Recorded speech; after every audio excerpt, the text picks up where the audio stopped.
Hello, everybody, and welcome back to the Culture Wave Media Network. If you guys are here for another video, welcome back. We got some great stuff upcoming for you guys in the next upcoming weeks, like Kingdom of the Planet of the Apes and Furiosa. But if you are new to the channel, please be sure to hit that subscribe button down below and hit that bell for alerts. If you want anything in terms of film and television, reviews, news, game shows, a bunch of other exciting stuff, be sure to follow all our socials as well. That stuff is in the description of the video. But please help us on our journey to 500 subscribers. The sooner you guys are able to do that, the more we're going to be able to do for the channel and the network going forward. But for now, be sure to tune in to our review of Amazon Prime Video's Fallout. What's going on, guys? We are back with another episode of the Cinema Wave podcast, and today we are covering Fallout, the newest Amazon TV show, and it is also based off of the video game Fallout and the Fallout series. A lot of people were super excited for this, and today we will be covering that as our subject matter. So my name is Zach Miller. I'm here as one of your hosts, and I'm also with Mikey Peniston. Hello, everybody. Hi. So just getting right into it as well. This is another hit from Amazon. You know, they've been kind of struggling to keep up with some of the other streamers. I think that they've had a couple of great shows come out in definitely the last 5 years and so. But what were your first thoughts on Fallout? And we've also not played the games, so we can only come into this as objectively as possible with just the source material from the show and what we know from the show. So we're just going to give you a review of what we have seen and not played. So what were your first thoughts on the show? Yes, Fallout game fans gonna come for us.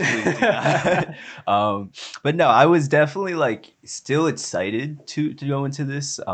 There were a lot of I've noticed that this rise in video games come to the screen is becoming very popular. And so I was excited coming into this. First thoughts and going in pros and everything. I thought that it did a really, really good job as far as creating this world, as far as introducing us to a brand new sort of environment, and especially highlighting an environment where it's like the nuclear sort of almost like post-apocalyptic in a sort of way. Yeah. I feel like as far as bringing us into that world, the world of Fallout, even if you haven't played the games, I felt like they did a very, very good job with that. Just set design, everything from the vaults to being in the world, and the design of the suits and everything was just I thought it was really, really good. I don't know. I thought it was really good. Certain performances I thought were very good. Some I didn't. There were some moments for sure. definitely some moments. What's his name? Walter Goggins? Is that his name? Walter Goggins, I think, was for sure for me the star of it. As far as performance, I've noticed as well this trend where Walter's not getting enough credit. I feel like he's nailing all of the roles that he's getting. Especially this one. But I loved his performance. I liked certain parts of the story. I don't know how much. I'm not really gonna get too far into too much of the story. But as far as tying in old characters and having them become present, because this show bounces a lot back and forth between present day or their present day and the past. And so they do a really good job as far as the story and tying those sort of worlds together. That's one thing that I liked. It falls in a couple of areas for me, but those were pros first watch for me. I think there were a lot of parts that I was really vibing with, and then there were some cheaper parts of the writing that just really were prominent and they were very obvious, I guess.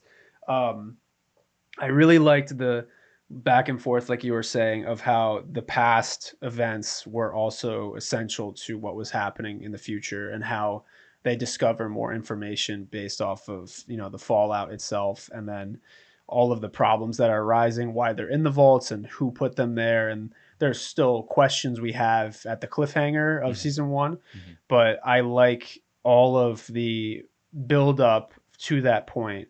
But then there were certain side plot episodes where I was a little what is the point of this, or it just felt cheap, I guess. Like, I guess one example would be the doctor and his dog, right? And there was a scene in particular, like this is probably one of my cons of the show so far, of just how their escape, this guy was such a world-renowned scientist or developer of some technology, and he escapes a minigun shooting at him at point blank range, and it was just so cheap.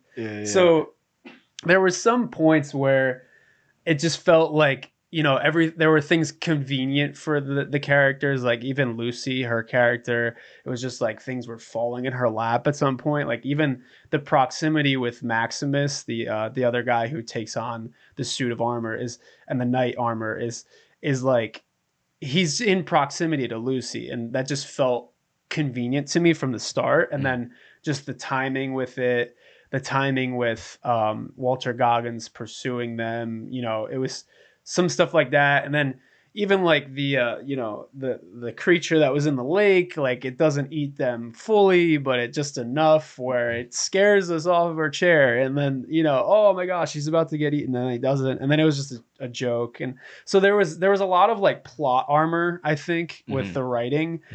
And it just didn't fully sell me, I guess. I think if it was a little bit more precise on things that, like, more hurdles that they had to go over, and their solutions being more difficult to solve, I guess. Like that was my bigger con, I guess. But yeah, I overall though, I do like the show. Like I think it was good, to your point of like the art direction and how they immersed us in this world and made it very believable. And it also let our imagination wander of like how, you know, we could imagine a 1950s different timeline of America with extra technological advancements and another Cold War event. And then, you know, the Vault Tech company is just dominating a monopoly of American capitalism and the subtext behind that. So I liked all of those bits. And then the same thing with the past, the present.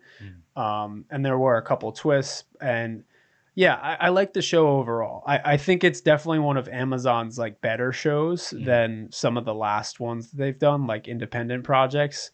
But where does this rank for you personally in the Amazon catalog of like TV shows, at least? I would definitely rank this in terms of I think that I would probably put this as like a number 4 favorite sort of spot. Yeah, just because I'm a very big fan of The Boys, Invincible. I even honestly would put the early release Mr. and Mrs. Smith above this just at times. Okay. Yeah, I think actually the Donald Glover Mr. and Mrs. Smith. Yeah. Yeah. I had to think about that. Yeah, I think it would come in. Those are like neck and neck for me. I feel like it did again the job of introducing us to a new world. One reason, and I didn't bring this con up before, but one reason why it falls off, and something that I've noticed with a lot of sort of video game adaptations, there's like this need for like a super comedic presence at times, and it's just always so corny. And you were kind of touching on that at times. It was like, you know, things were like had fallen off. But I recently also saw a little bit of Twisted Metal, which I believe was a video game, and again that had very bad reviews just because of that comedic aspect. And at times I kind of got that from this, so that kind of ruined it for me a little bit. It's weird because I feel like sometimes they add this like very cheap humor in that's almost for kids, but then at the same time the subject matter is so mature. Like it is so graphic. Like I would never let a kid watch this show at an early age, but then it's like the humor, like Maximus, for example, he's actually like a pretty dark character, but then there's moments where he's like like flying around in the suit funny, like it's like an episode of Disney Channel.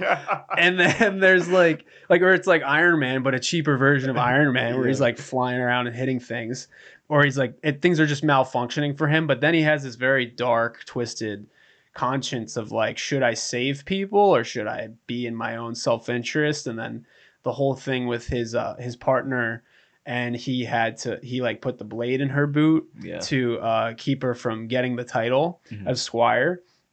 And then, so that was a very twisted, like subconscious thing. So then when it's hard for me to believe like there's a humor that is just going to pop out all of a sudden, like it's more of like, I would hope that he's more reserved, at least. Like you can't really figure everything out instead of just being like, oh, he's his best friend, like, I'm like, I didn't get that part. There was a very stark like juxtaposition that I didn't feel like was developed because it would go back and forth so easily. Yeah. But kind of the same thing too. I really liked how they immersed us in a new world, and I'm a big Lord of the Rings fan, but I think Rings of Power did a lot of like just establishing settings, and they didn't necessarily go into detail of like the importance of those settings as Fallout has, I guess. Yeah. So Rings of Power is just like, it's a spectacle show. It looks very pretty, but then there are parts that don't look pretty because, there's costumes errors and stuff like that. Like there's a lot of like technicalities with that show, but I think in world building, if Fallout to me has an advantage there. And then there's also shows with great writing like The Boys and like Fleabag. Like Fleabag was 2 seasons and done a while ago, and I just remember that now, and I was like, wow. So that was a great one too. And the Jack Reacher show has been renewed a couple times. I think it just finished, but so they have a good like catalog of things, and it looks like they're kind of focusing on action-oriented stuff, or their best stuff has been action for the most part. So it's interesting to see what Amazon is doing, but they're also like partner with MGM. So I wonder what the creative implications are with their studio and like what their goal is and like the types of project they're acquiring. But to me, they're also looking for those franchise types, I guess. Like Rings of Power, The Boys they made their own superhero universe, which is now huge. And then there's like Mr. and Mrs. Smith, which is established IP. Jack Reacher's a pretty big novel. Fleabag is like the only indie project on my list at the moment. And then Fallout is like a big best-selling video game. So I think they're really targeting that mainstream audience. But like, how did you feel having not even played the game? Like, would you like to see them adapt more novels or TV shows or any video games, like anything? Like, yeah. Honestly, yes, I would. I'm really loving this run that Amazon's having. Like everything on your list, everything that I've seen on Amazon, honestly has just it's been, if not amazing, then at least good. I definitely would like to see Amazon take that approach. I know that, again, this is like video game adaptations is like sort of becoming a big thing, especially with like the success of like Last of Us, which I still haven't seen or played. Oh wow. I've been waiting on that one. But it's like, and again, I think that also, because of that, something like that, because you have like the ability to like watch it or like play first, or you could go back and forth between the two. I think that's what makes it a very good business move for them, and that's why I think they should keep doing it. Also, again, they've been very successful with it, and so I don't see, unless they like overdo it like a Marvel situation, then I could see them. But again, like you said, it doesn't have to be limited to the video games. Like there are plenty of novels that could be adapted in sort of ways. There are a lot of things, honestly, nowadays that could be adapted, and so I would like to see Amazon be more of a leading front as far as these production companies creating and pushing these things in. I'm going to give you another question. Okay. So you have Ella Purnell she's very green, I guess. Like she's been in the game a little bit, but she's now like reaching big stardom because of this show, and it's been seen by a lot of people.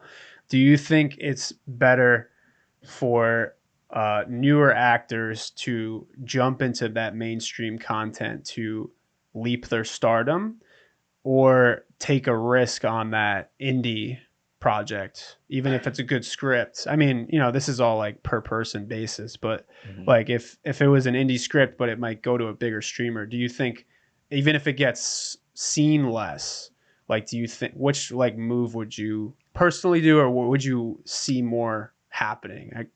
I think personally, and just for everyone, I think the smarter move is still doing like a sort of independent start, like you were saying, rather than jumping right into those big releases. And honestly, using Fallout for an example with Ella and the other actors that were in it. I remember certain films that Ella was in. Like I remember there was like a Miss Pellegrin's film that she was in at a very young age. Yeah. And so I was familiar seeing her face. And because of that, it might not always be the case, obviously, for a lot of viewers, like the same experience. Yeah. But because of that, it kind of wasn't like, it was like I was now being brought on to not just a new world, but like a new character, new person, new face sort of thing. Maximus. For example, that character, like honestly, like he did his character justice, but at times he was really annoying, his acting at times, and like at times I was just like, oh man, is this guy really like a good actor? Is he too corny at times? And I don't know how much of that was because he was a new face to me, or you know, like weird sort of concept the way I looked at it. But I don't know, I just feel like, as far as just familiarity and just like still kind of like easing into the industry, I feel like it's smart to kind of do those independent things and those low budget sort of films. And again, it helps. I feel like if you kind of just like jump right into it, then like I'm trying to think of a person who kind of did that I don't really need to do all that, but you know, it's just I feel like it could be it could lead Daniel Radcliffe in like a Harry Potter situation. I was thinking that too. You know, and then you're kind of like stuck in that boat, you know, for a while. And luckily he was able to like branch out of that. Right. But like it's very easy for that to happen. Yeah, I think it does put you in a corner a little bit because like I think Ella was great in the show, but you know, same thing with Daniel is like, if you're playing a character that has already been established, like for him, it was so many books and people knew this idea of Harry Potter in their head. So if you jump into a franchise and like, let's just say somebody redid like Tony Stark or something, or like another big franchise character, like people are reading into like, what is Tony Stark like? Like, I don't believe you if they're bad, you know, if they're miscast. So they're not really necessarily looking for an actor to surprise them. They're looking for how well can you play an established character. And like same thing I think with Last of Us is there was a lot of controversy with Pedro Pascal because he's also Hispanic. So it was like, you know, people were, you know, that was just not fair for him also. But then they had this like they were so fixated on the idea of a character that they weren't willing to give him a chance before the series even came out. And then he surprised me because he took all of the source material and enhanced it a little bit, and he added a little bit more depth to it, obviously because it's a video game versus live action. But you know, he brought a little bit of his own self to that, and I really appreciated that. But then to the same effect, Pedro had already been established, you know, like Pedro had already been in the game and his face had been in indies and he had done his character work before the IP work, I guess. You know, it's kind of like if you start with the Daniel Radcliffe trajectory, it might pigeonhole your career for a sec if people can not see you as anything else except that character. So I think it's good for Ella, and I think if she's done her characters enough up to this point, I think she did a great job with Lucy. And I do think that the character is not as specific where she can play other things, you know, like I don't think that there's any doubt that she'll get other roles and stuff. So, and you know, I mean, Daniel Radcliffe is an extreme example too, because he grew up with like probably 15, almost 20 years of, I think even more, maybe around there, but of the character, you know, so that's an extreme example. But Yeah. Also, moving on to the other characters, you were talking a little bit about Walter Goggins. He was my favorite part of the show too, just because, I mean, he chewed up every scene. Like he was so charismatic. I loved his backstory because he had a moral compass at one point in time, and then he also was misguided because he was projecting the true American way and like being this patriot against like the Soviets in the Cold War.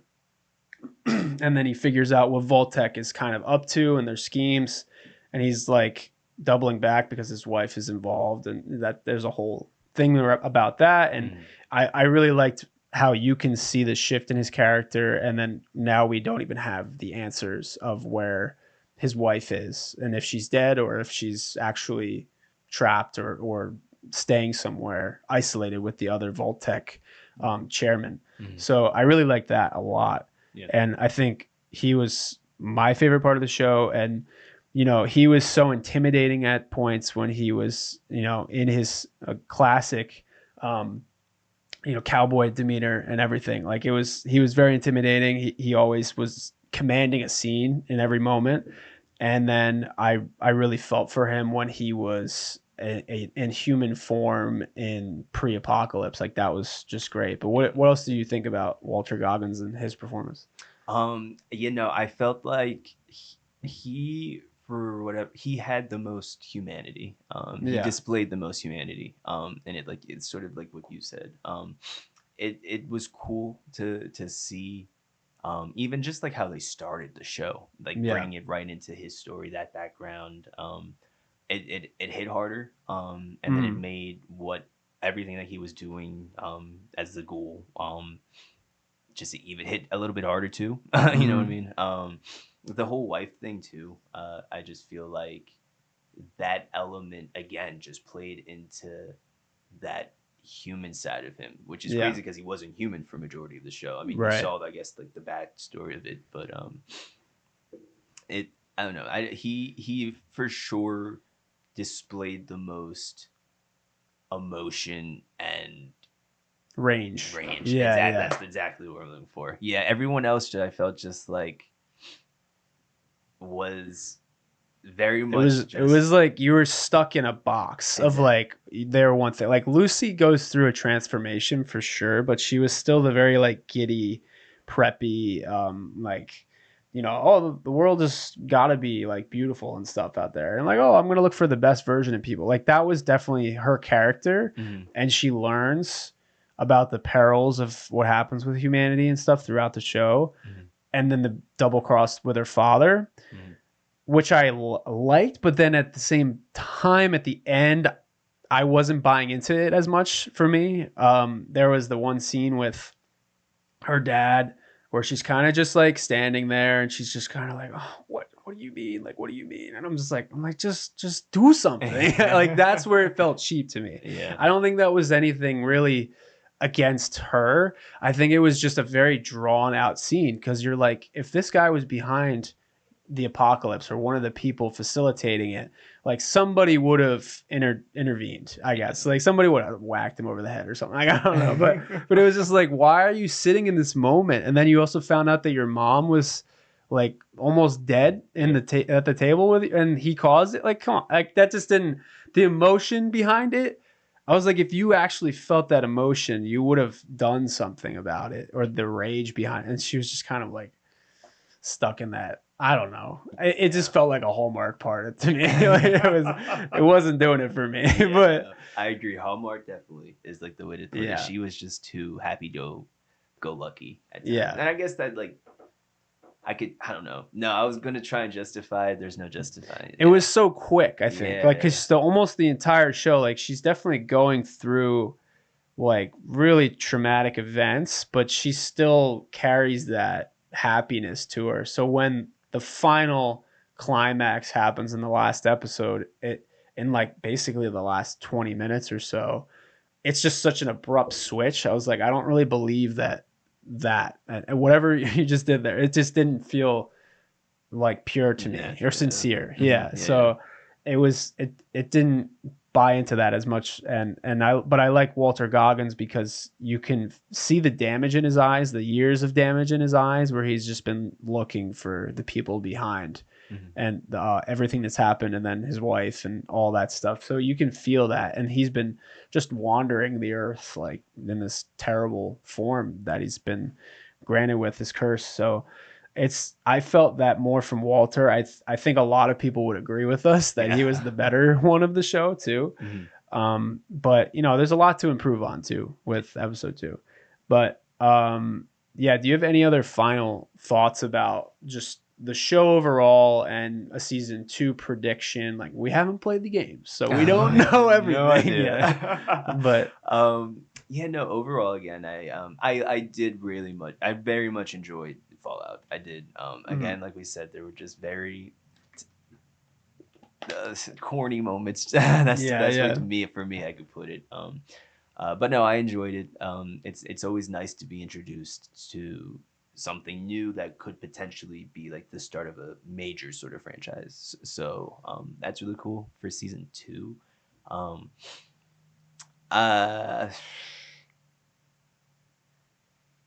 No, I don't really have any predictions. I don't. I think that honestly, if anything, I have no idea, to be honest. Kind of going off of what you said too. Like, The Boys is a show where season 1, like, I liked season 1, but I can definitely see the progression and the improvements that they took throughout the season. Like 3 and 4, I think 4th was the last one they did. I believe so. Yeah. Okay. I don't really remember the numbers on it, but the last season was great. It had and then the season before that was also very good. And I think the improvements, you can see a progression in just how they've handled the writing and everything else. Like, to me, in that show, like, effects don't matter. And if they were a little cheaper in the beginning and then now they've gotten better, but it's the same thing. Like, I'm hoping that Fallout can learn from any mistakes or like critiques from the audience. And you don't have to listen to everyone in the gaming community, but like, people know the idea of Fallout, and I think, to me, they've done a lot right with the show. I think there's just some things that I hope they improve on going forward. But do you have anything else to say about the show? Or I think I'm good. Yeah. We're all good. All right. Well, that has been another episode of the Cinema Wave podcast. Be sure to subscribe to our YouTube channel. You can also find us on Instagram at _Culture Wave Media and Jersey's Finest Pod. And you can also find us on Instagram at Cinema Wave Media, and as well as TikTok. So be sure to follow us there. We got a lot of great content coming to you. I also want to do a side note. My production company, 6 Shooter Shorts, we are crowdfunding a short film, and then we have another one coming after that. Everyone here at Cinema Wave and Culture Wave has been super supportive, and I really appreciate all the love and support that they've given me. And I really pride myself in trying to connect with other people, especially through Culture Wave and other filmmakers. And we love talking about movies, and we also like to make some here and there when we can. But that campaign is live. It's on my Instagram, and there might be a link below. But that's all for that. And this has been Fallout, and we will be discussing season 2 whenever that comes around. I am Zach Miller. I'm one of your hosts. And Mikey? I'm Mikey Peniston. Signing off. That is the episode for today. This is The Culture.